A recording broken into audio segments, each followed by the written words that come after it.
Hey, my friends, my name is Miss Eerie, and I want to share a horror story with you guys. Now, settle in, dim those lights, and make sure you're not alone because this tale isn't just any spooky story. It's about the haunting on Elm Street. Elm Street, that unassuming road lined with picket fences and tall, swaying trees, has been a symbol of suburban comfort for decades.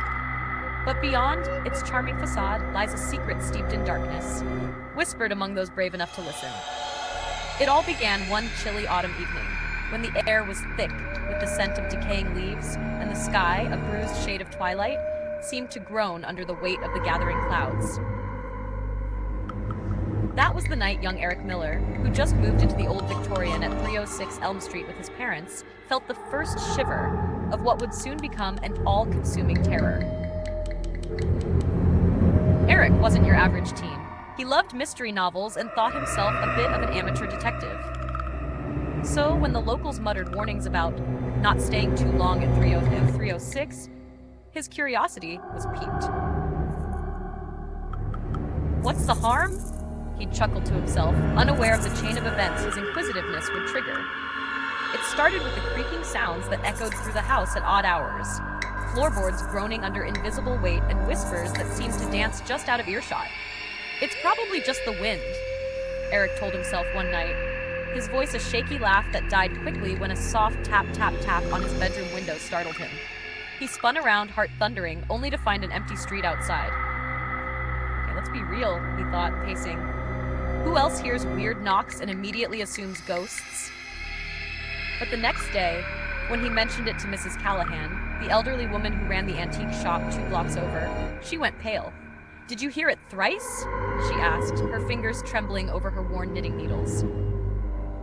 Before Eric could answer, she leaned closer, eyes wide and urgent. The 3rd knock means it's invited inside. She spoke in that breathless, conspiratorial tone only the elderly and slightly mad seemed to master. And for the first time, Eric felt a chill settle deep in his gut. That night, he didn't wait for the knock. He barricaded his window and slept with the lights on. Laugh all you want, but wouldn't you have done the same? Don't answer too fast. You might regret it. Days turned into weeks, each filled with sleepless nights as the house's oddities grew more sinister. Objects moved on their own. A chair sliding across the floor, doors slamming shut without a draft in sight, and always, always that whisper. It was no longer shy. It called his name, each syllable a hiss in the dead of night. Eric.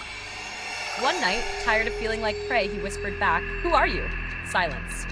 Then an unnatural, icy breath caressed his ear. "I am what you let in." A cold dread washed over him. He hadn't let anything in. Or had he? But here's where things get even stranger. His parents, blissfully ignorant, wrote off his stories as teenage angst, a phase that passed. But one evening, as the clock struck midnight, a scream ripped through the house. Eric found his mother standing in the kitchen, eyes wide and unseeing, a knife in her hand, slicing into the air as if cutting something unseen. "Mom!" Eric shouted, voice breaking, but she didn't hear him. She kept muttering. The 3rd knock, it invited him in, her voice vacant, hollow.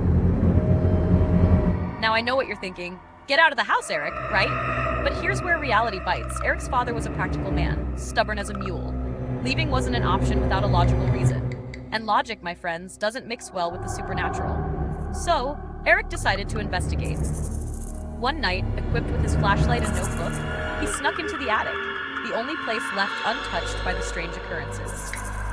It was cluttered with relics, things left behind by previous owners, a mirror with a cracked frame, a tattered doll missing an eye, and an old leather-bound diary. As he flipped through the diary, the entries revealed the house's dark history. It belonged to a man named Jonathan Piers, a recluse known for dabbling in occult experiments. One passage stood out. 3 knocks to seek entry. 1 knock to claim the soul. Eric's blood ran cold. It wasn't just a tale to scare children. It was a warning etched in time. But before he could close the book, the room grew colder, a tangible frost creeping along the wooden beams. The attic door slammed shut behind him, trapping him with the bone-chilling realization that he wasn't alone. And here's where the humor peeks in, a desperate attempt to anchor sanity. "So, Eric," he whispered to himself, trembling, "getting trapped in an attic wasn't on your weekend agenda, was it?" But no laughter came. Instead, a shadow unfurled from the corner, a mass of darkness with eyes that shimmered like black pearls. It lunged, and Eric screamed. A scream that wasn't just fear, but a plea for survival. When he woke up, it was morning, and he was lying on the attic floor, diary clutched in his white-knuckled hands, the shadow gone. Or was it?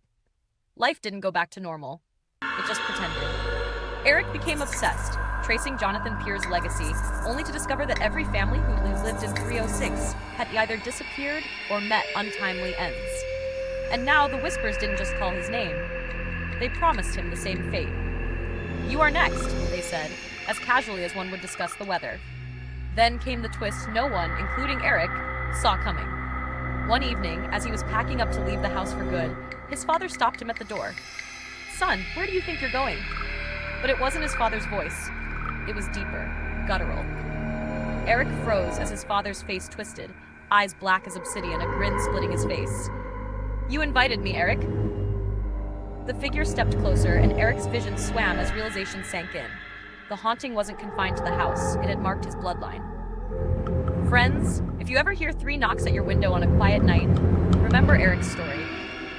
Ask yourself, what would you do if the haunting followed you, claimed your family, and refused to let go? Maybe you'd leave, maybe you'd fight. But know this, once it's invited in, there's no running from the darkness. It lives within you. Thank you for joining me tonight. If you found this tale as chilling as I did, don't forget to like, comment, and share. Until next time, stay safe and keep your lights on. Ms. Eerie out.